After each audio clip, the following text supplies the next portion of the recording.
Today's topic is acquisition of business. When we acquire a business, running business of company B, A company is acquiring business of company B. In that case, B company's name will be removed from the business and the new company name will be ABC Limited. So once you get registration, incorporation, after that your profit will be normal profit. Before that, the profit will be called as capital profit. Whatever profit you are earning, the pre-incorporation period means still you have not registered for your new company.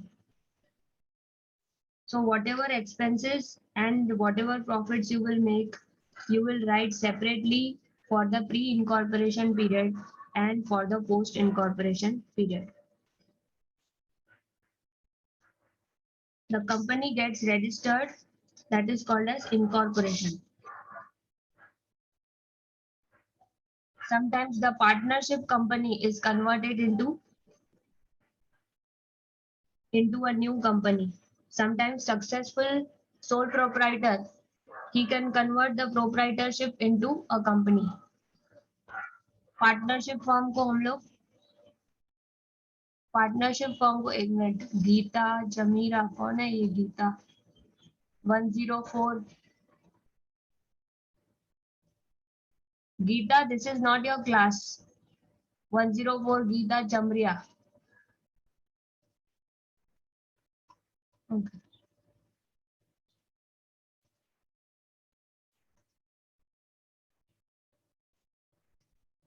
So business acquisition, you have to acquire the running business of partnership firm and partnership firm will be converted into a new company.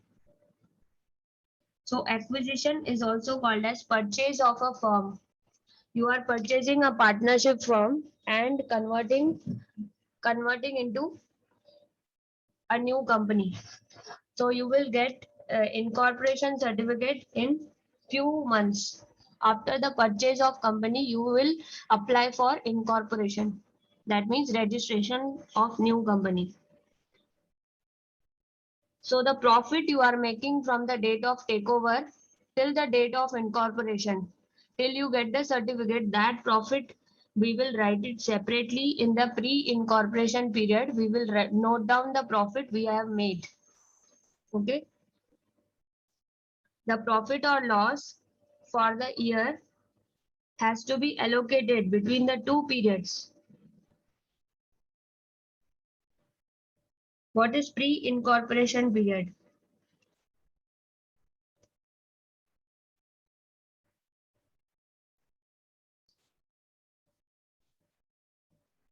Pre-incorporation period means the date of acquisition and till the date of incorporation. From date of acquisition till the date of incorporation, you will consider this period as the pre-incorporation period. And this chapter name is profit prior to incorporation, means we are concerned about the profit before the incorporation. Okay. Generally, you will get the P&L account as a consolidated statement. वो P&L को आपको ratio में divide करना है, pre incorporation period and post incorporation period. मतलब एक पूरा whole जो भी पूरा सम होगा वो कंसोलिडेटेड P&L आपको दिया रहेगा. आपको उसको डिवाइड करके प्री इंकॉर्पोरेशन पीरियड और पोस्ट इंकॉर्पोरेशन पीरियड का अमाउंट अलग अलग करना है. यानी P&L के डेबिट साइड में दो कॉलम आएंगे, particulars, pre incorporation period, post incorporation period.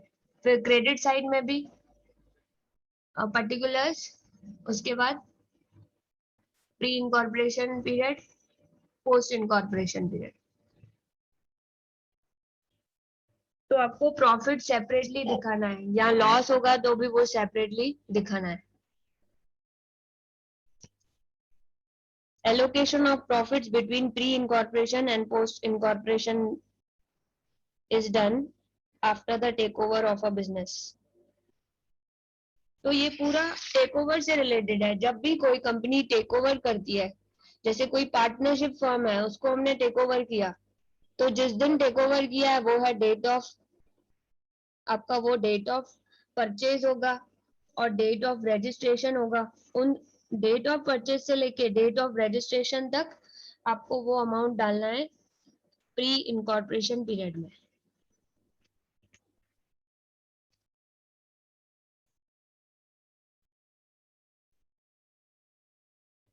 अब फर्स्ट स्टेप में ट्रेडिंग अकाउंट दिया होगा, ट्रेडिंग अकाउंट से ग्रॉस प्रॉफिट लेना है।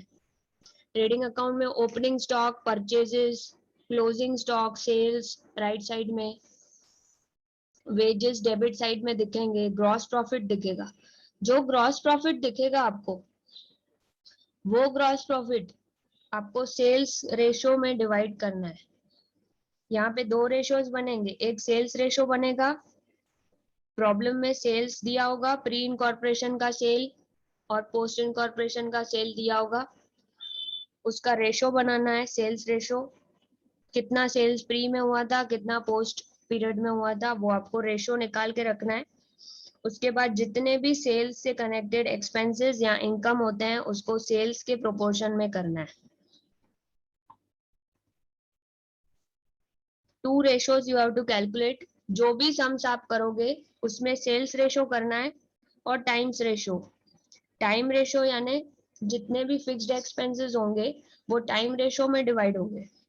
जैसे आपने रेंट भरा है, सैलरीज दी है, तो वो टाइम रेशो पे आप उसका बाइफरकेशन करेंगे।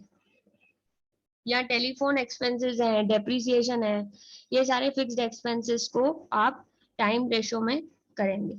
और जितने भी वेरिएबल एक्सपेंसेस होंगे वो सेल्स रेशो में आप बाइफरकेट करेंगे।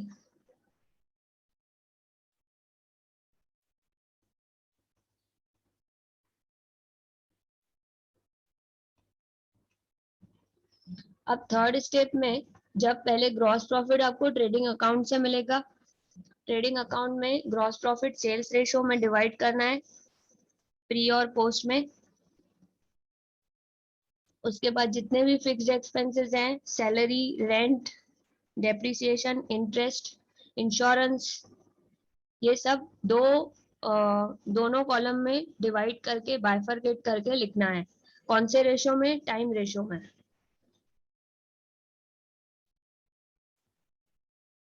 जितने भी वेरिएबल एक्सपेंसेस हैं उसको सेल्स रेशो में करना है। वेरिएबल एक्सपेंसेस मतलब पैकिंग एक्सपेंसेस, पैकिंग उतने की होगी ना जितना सेल कर रहे हैं हम लोग, तो सेल्स से कनेक्टेड है पैकिंग एक्सपेंसेस। सेल्स कमीशन को भी सेल्स रेशो में करना है। एडवर्टाइजमेंट सेल्स से कनेक्टेड है तो सेल्स रेशो से करेंगे। जितने भी वेरिएबल एक्सपेंसेस हैं वो हम सेल्स रेशो से बाइफरकेट करेंगे और उसको हम लोग प्री और पोस्ट इनकॉर्पोरेशन में डिवाइड करेंगे। ठीक है? So you will be able to calculate the net profit of two periods. As you have seen earlier, whatever profit we are making in the pre-incorporation, that profit is capital profit. I'm repeating again, pay attention. As you have seen earlier, the profit in the pre-incorporation period is called as capital profit. It will be transferred to capital reserve. अगर आपको loss हो रहा है, pre incorporation में loss हो रहा है, तो आप वो लॉस गुडविल में दिखाएंगे। That loss will go to goodwill.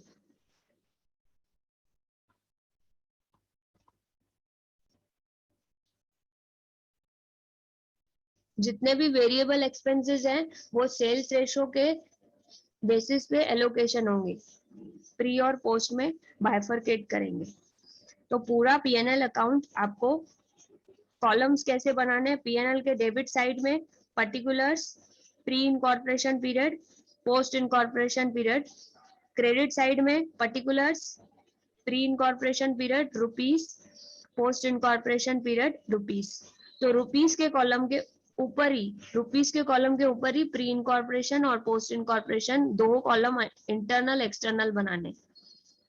दोनों एक्सटर्नल कॉलम्स ही हैं लेकिन हमें दो पीरियड में सेपरेटली लिखना है नेट प्रॉफिट को।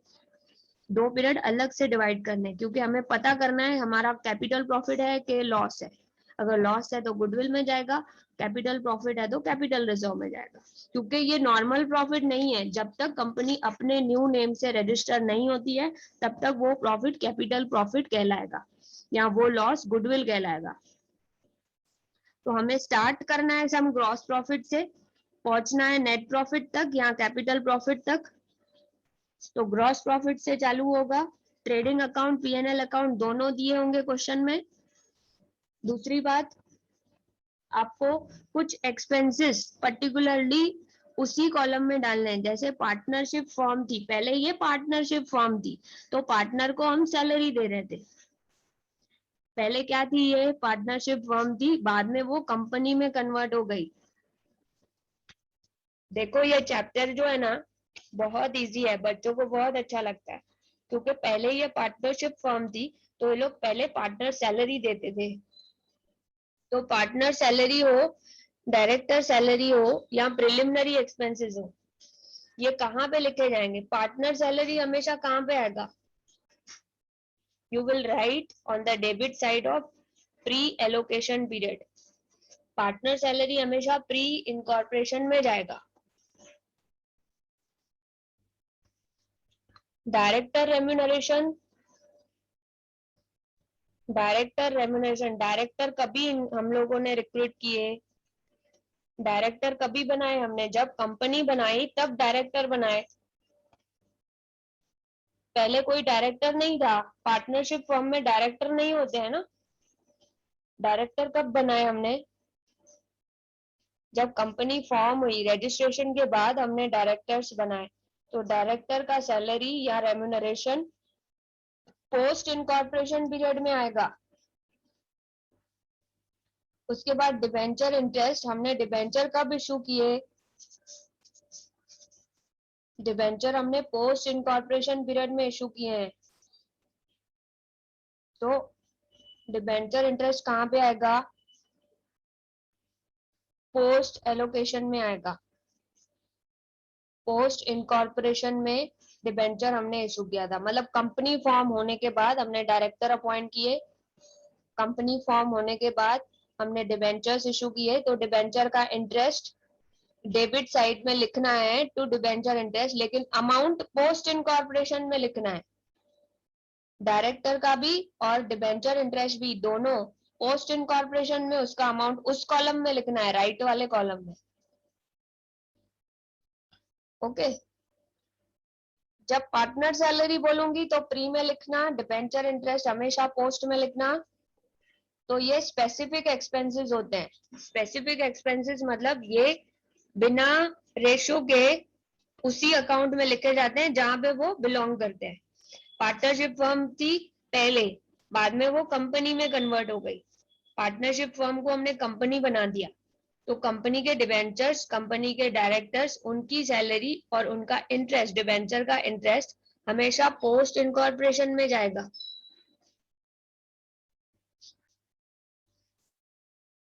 जो प्रिलिमिनरी एक्सपेंसेस होंगे वो आपको पोस्ट इनकॉर्पोरेशन में राइट ऑफ करने हैं। भले वो एक्सपेंसेस हमने प्री इनकॉर्पोरेशन के हमने लिए हैं, वो सारे एक्सपेंसेस प्री इनकॉर्पोरेशन पीरियड में हुए हैं, लेकिन उसको जब हम लिखेंगे, राइट ऑफ करेंगे, वो पोस्ट इनकॉर्पोरेशन कंपनी फॉर्म होने के बाद वो प्रिलिमिनरी एक्सपेंसेस हम लोग राइट ऑफ करेंगे पीएनएल अकाउंट से। तो वो पोस्ट इनकॉर्पोरेशन में आएगा। हमेशा प्रिलिमिनरी एक्सपेंसेस जब भी राइट ऑफ के लिए कोई एंट्री दी होती है एडिशनल इंफॉर्मेशन में, to write off the preliminary expenses that you will write off from the post incorporation period, यानी इनकॉर्पोरेशन सर्टिफिकेट मिलने के बाद आप इसको अमाउंट को राइट ऑफ करोगे। एक्सपेंसेस हम प्रॉफिट से ही राइट ऑफ करते हैं ना। डेबिट साइड में हम पीएनएल के लिखेंगे टू प्रिलिमिनरी एक्सपेंसेस, और हम लोग अमाउंट कौन से कॉलम में लिखेंगे? पोस्ट इनकॉर्पोरेशन पीरियड में।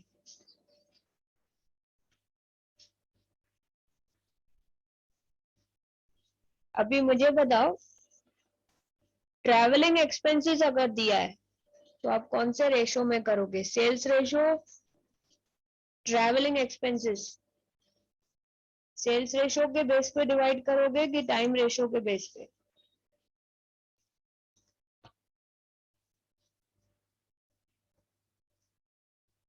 ट्रैवलिंग एक्सपेंसेस सेल्स से कनेक्टेड है। ट्रैवलिंग एक्सपेंसेस सेल्स से कनेक्टेड है। हम लोग सेल्स के लिए ट्रैवल करते हैं ना, हमारा प्रोडक्ट सेल हो, इसलिए हम सेल्स रेशो के बेसिस पे उसको प्री और पोस्ट में डिवाइड करेंगे।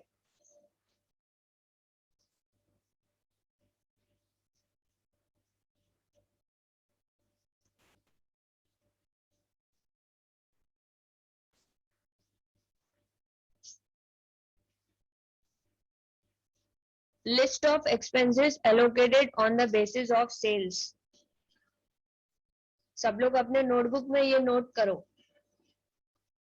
कौन से एक्सपेंसेस सेल्स रेशो के बेसिस पे एलोकेट करने हैं। Number 1, gross profit.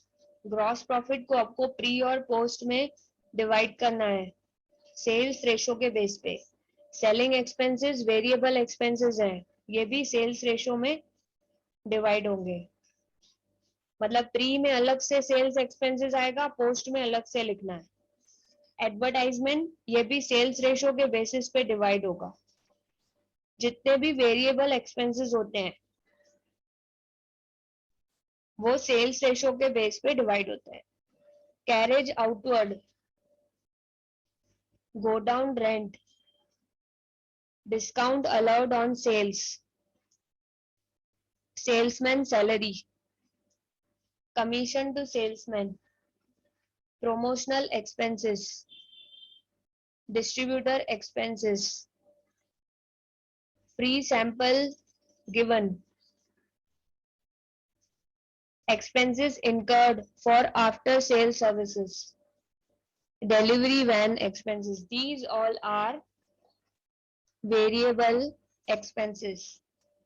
They will be bifurcated in pre and post incorporation on the basis of sales ratio.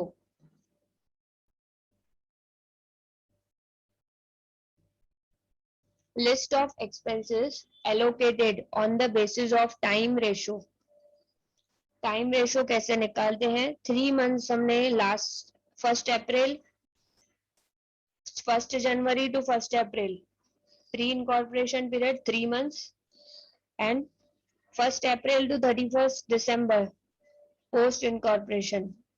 1 April we have received incorporation certificate, registration certificate for a new company.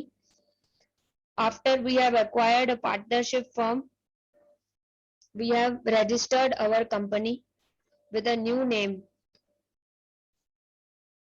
Partnership firm converted into new company and registered themselves with a new name. So registration date will be the middle date. Date of purchase of company to date of incorporation will be the pre-incorporation period. That will be time ratio of 3 months. And next, from 1 April incorporation date till 31 December closing of accounts, closing of accounting year 31 December, that is 9 months from 1 April to 31 December.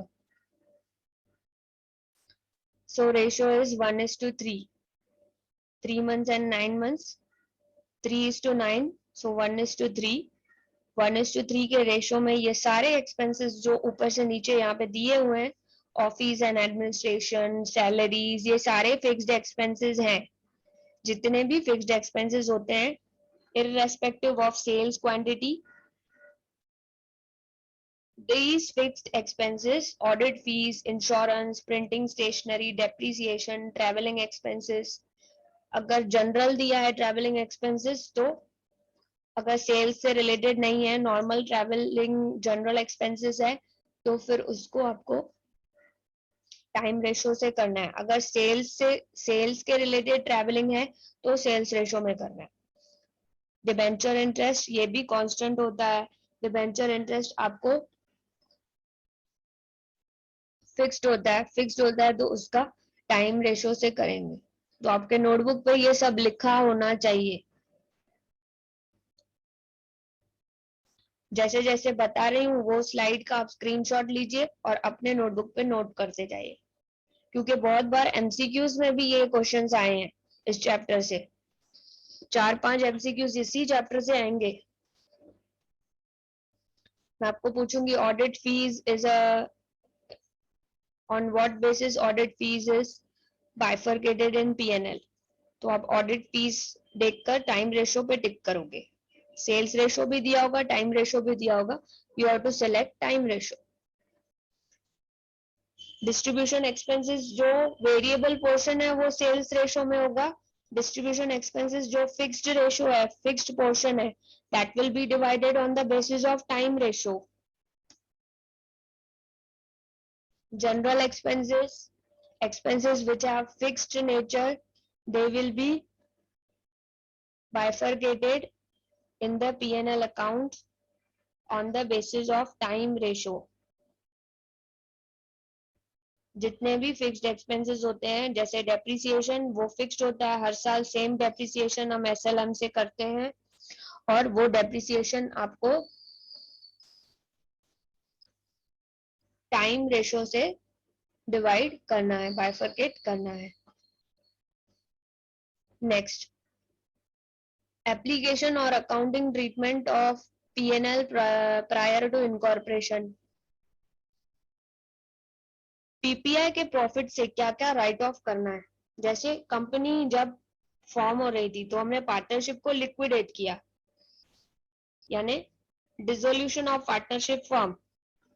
Dissolution मतलब partnership form बंद होगी, उसको partnership form को realisation account में जब हम close करके उसमें से प्रॉफिट या लॉस जो भी निकलता है वो यहाँ कुछ उसके एक्सपेंसेस होंगे पार्टनरशिप फॉर्म को बंद करने के। तो पार्टनरशिप के लिक्विडेशन के एक्सपेंसेस कहाँ से हम राइट ऑफ करेंगे? ऑब्वियसली प्रॉफिट होगा उसमें से ही राइट ऑफ करेंगे। तो जो कैपिटल प्रॉफिट होगा उसमें से आपको पार्टनरशिप फॉर्म का प्रॉफिट, पार्टनरशिप फॉर्म का लिक्विडेशन एक्सपेंसेस माइनस करना है। कोई लॉस हुआ है तो वो भी कैपिटल प्रॉफिट से गुडविल राइट ऑफ होगा। फॉर्मेशन एक्सपेंसेस यानी प्रिलिमिनरी एक्सपेंसेस भी वहीं से राइट ऑफ करेंगे। तो पार्टनरशिप फर्म जब तक रजिस्टर्ड नहीं होती है न्यू कंपनी में, टेक ओवर के बाद पार्टनरशिप फर्म से अगर बिजनेस चल रहा है तो वो प्रॉफिट कैपिटल प्रॉफिट बोला जाएगा, वो लॉस कैपिटल लॉस बोला जाएगा, उसको हम गुडविल के नाम से लिखेंगे। मतलब जब तक हम पार्टनरशिप फर्म के नाम से बिजनेस कर रहे हैं तो वो प्रॉफिट हमें अपने नाम से नहीं हुआ है, न्यू कंपनी के नाम से हमें प्रॉफिट नहीं कमाया है हमने, तो वो नॉर्मल प्रॉफिट नहीं है, वो कैपिटल प्रॉफिट है। समझ में आया? जैसे ही न्यू कंपनी से नाम रजिस्टर हो जाएगा वो प्रॉफिट नॉर्मली नेट प्रॉफिट बोला जाएगा। तब तक हम उसको पीएनएल के प्रॉफिट को कैपिटल प्रॉफिट बोलते रहेंगे जब तक वो कंपनी अपने नाम से रजिस्टर्ड नहीं है। एक बार अपने नाम से न्यू नेम से रजिस्टर हो गई टेक ओवर के बाद, तो वो अपना बिजनेस नॉर्मली कंडक्ट कर सकते हैं और वो प्रॉफिट नेट प्रॉफिट कहलाएगा। और जो भी ये पीपीआई से कैपिटल प्रॉफिट से हम राइट ऑफ करते हैं, एक्सपेंसेस माइनस करते हैं, जो बचता है वो प्रॉफिट कैपिटल रिजर्व में जाता है। बचेगा तो कैपिटल रिजर्व में जाएगा, अगर पूरा खत्म हो गया, पूरा एक्सपेंसेस में चला गया तो नील अमाउंट जाएगा।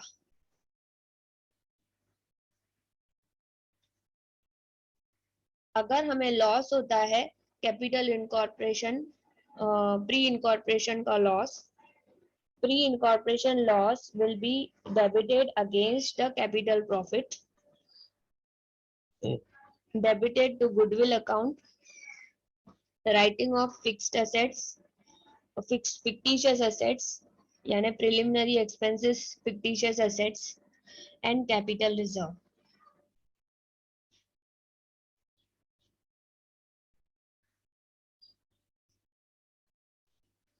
In accounting, PPI is treated as dash. This is a question for you all.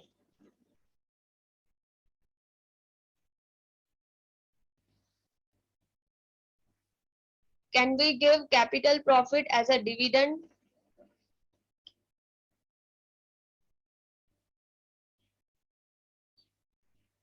PPI profit is capital reserve, right? Capital reserve we cannot give in the form of dividend,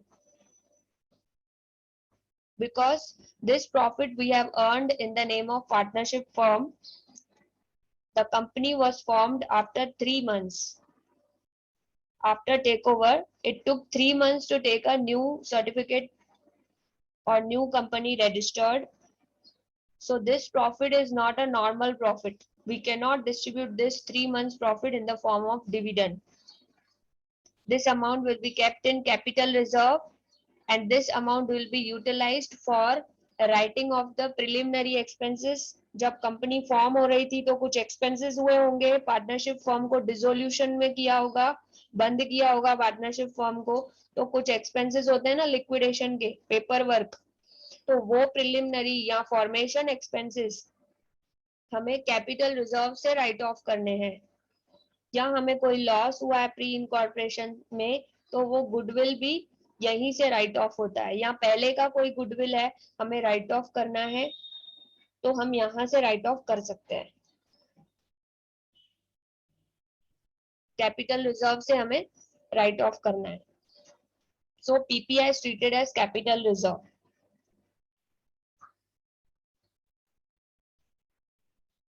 now this is also a quiz.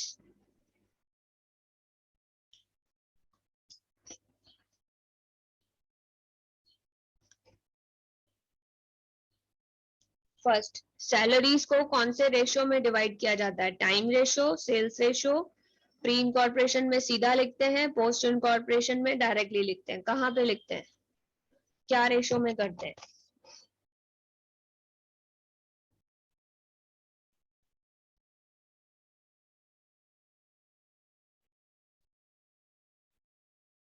Salaries fixed होता है ना, जितने भी fixed expenses होते हैं वो कौन से रेशियो में डिवाइड होते हैं?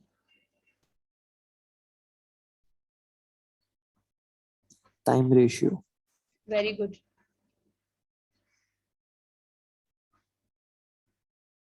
जितने भी फिक्स्ड एक्सपेंसेस हैं वो टाइम रेशियो से आपको बाइफरकेट करने हैं। कमीशन, ऑब्वियसली ये सेल्स कमीशन ही होगा। कमीशन किस पे मिलती है? Sales commission. सेल्स कमीशन है तो कौन से रेशियो में करेंगे?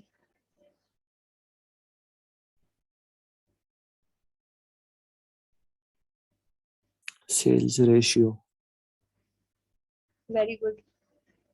सेल्स रेशियो पे हम लोग सेल्स कमीशन को बाइफरकेट करेंगे pre and post incorporation period में। पार्टनर सैलरी, पहले पार्टनरशिप फर्म थी तो ये सीधा अमाउंट कहाँ पे जाएगा? कोई रेशो के बेसिस पे नहीं करना है। ये पार्टनरशिप सैलरी आपको कोई रेशो के बेसिस पे नहीं करना है, ना टाइम रेशो ना सेल्स रेशो। तो कौन से बेसिस पे करोगे आप? कहाँ पे डालोगे? प्री में डायरेक्टली डालोगे कि पोस्ट में डालोगे? Pre incorporation. ओके, पहले ये प्री इनकॉर्पोरेशन में थी। Very good. प्री इनकॉर्पोरेशन में डायरेक्टली पार्टनरशिप सैलरी का अमाउंट जाके लिखना है। Vendor salary, vendor means seller.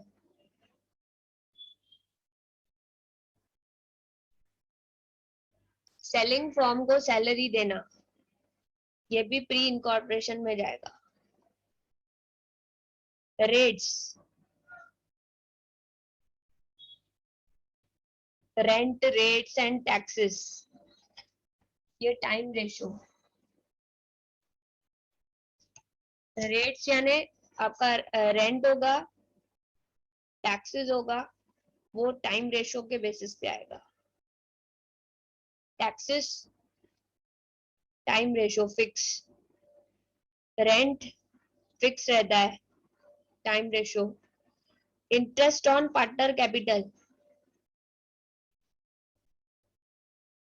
Interest on partner capital आप दे रहे हो। In partner capital, partnership firm, जब तक पार्टनरशिप फर्म है तब तक आप इंटरेस्ट दोगे तो वो प्री में आएगा। इंश्योरेंस, अभी आप लोग बताओ, इंश्योरेंस फिक्स्ड इन नेचर है तो कौन से बेसिस पे होगा? Time ratio. Very good, time ratio. Interest is also fixed. जो डिबेंचर का इंटरेस्ट हम देते हैं वो भी फिक्स्ड है.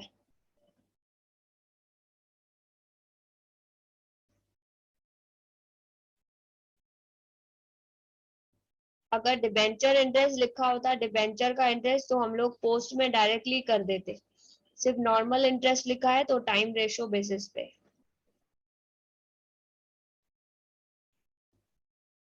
Bank charges.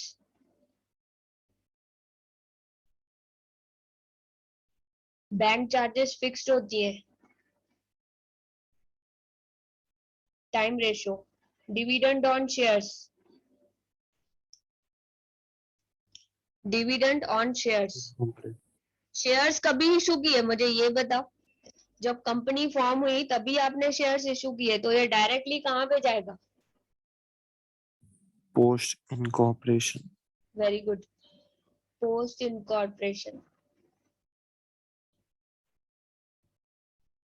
शेयर्स हमने पोस्ट इनकॉर्पोरेशन में इशू किए तो डिविडेंड भी उसी वक्त ही देंगे ना. तो ये डिविडेंड ऑन शेयर्स पीएनएल के डेबिट साइड में पोस्ट इनकॉर्पोरेशन के कॉलम में अमाउंट लिखना है. Very good Sayoni. MDs remuneration. Managing director का रेम्यूनरेशन. डायरेक्टर कभी बनाया? जब कंपनी पर फॉर्म की. पहले तो पार्टनरशिप फॉर्म थी, अब हमने उसको कंपनी बना दी तो इसका अमाउंट भी डायरेक्टली कहाँ जाएगा?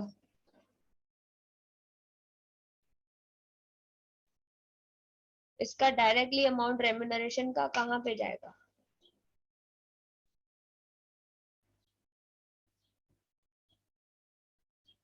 Director remuneration. जहीर.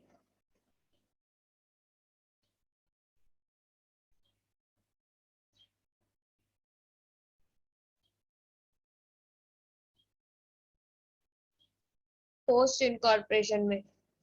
डायरेक्टर हम लोग पोस्ट इनकॉर्पोरेशन में अपॉइंट करेंगे जब कंपनी फॉर्म होगी. Post incorporation. Under writing commission. Commission है तो कमीशन सेल्स रेशो के बेस पे. Brokerage on sale of shares. Brokerage on sale of shares. Shares कभी इशू किए हमने?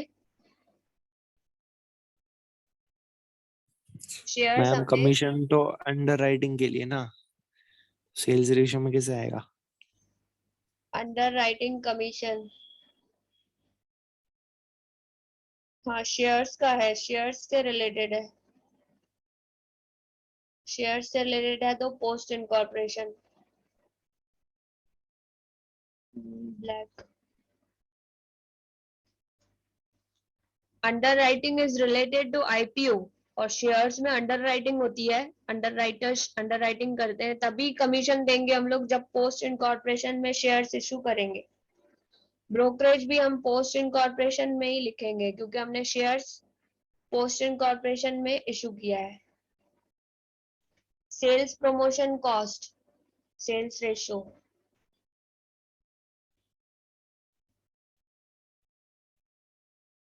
एडवर्टाइजमेंट कौन से रेशो पे करेंगे?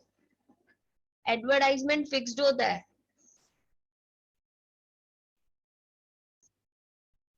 जितने भी फिक्स्ड एक्सपेंसेस हैं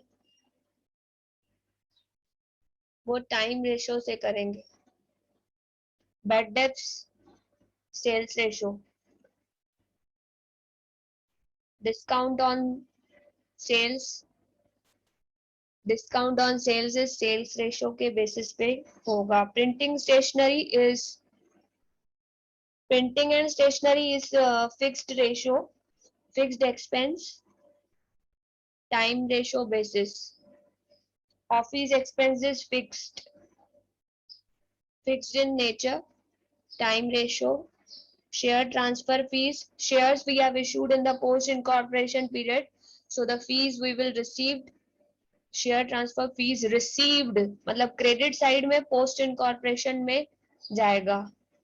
By share transfer fees received credit side P&L account में, amount directly post incorporation में.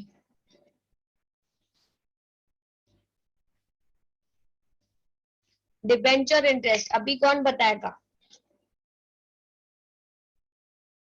Post incorporation. Very good. Debentures हमने पोस्ट इनकॉर्पोरेशन, कंपनी फॉर्म होने के बाद हमने इशू किया है, तो डिबेंचर का इंटरेस्ट भी पोस्ट इनकॉर्पोरेशन में जाए। प्रिलिमिनरी एक्सपेंसेस कौन बताएगा?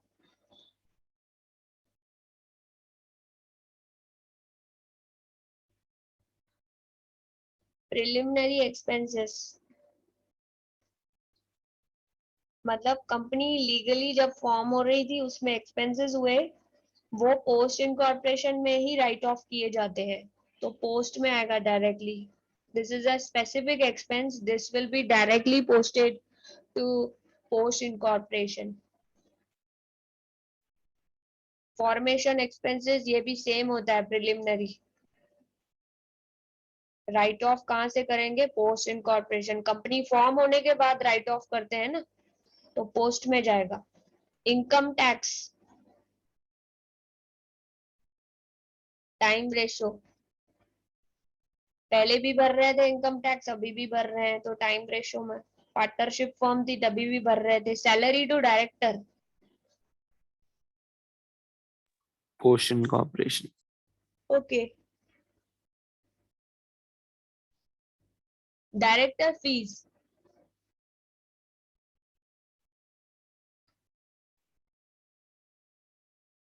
डायरेक्टर फीस सैलरी के जैसा ही है ना। डायरेक्टर कभी अपॉइंट किए? जब कंपनी फॉर्म हुई, post incorporation. Interest on purchase consideration, what is purchase consideration? जब कंपनी पार्टनरशिप फर्म ने बेचा अपना पार्टनरशिप फर्म, तो उनको कुछ पैसे मिले, कंपनी ने उनको पैसे दिए पार्टनरशिप फर्म को और उनका बिजनेस ले लिया।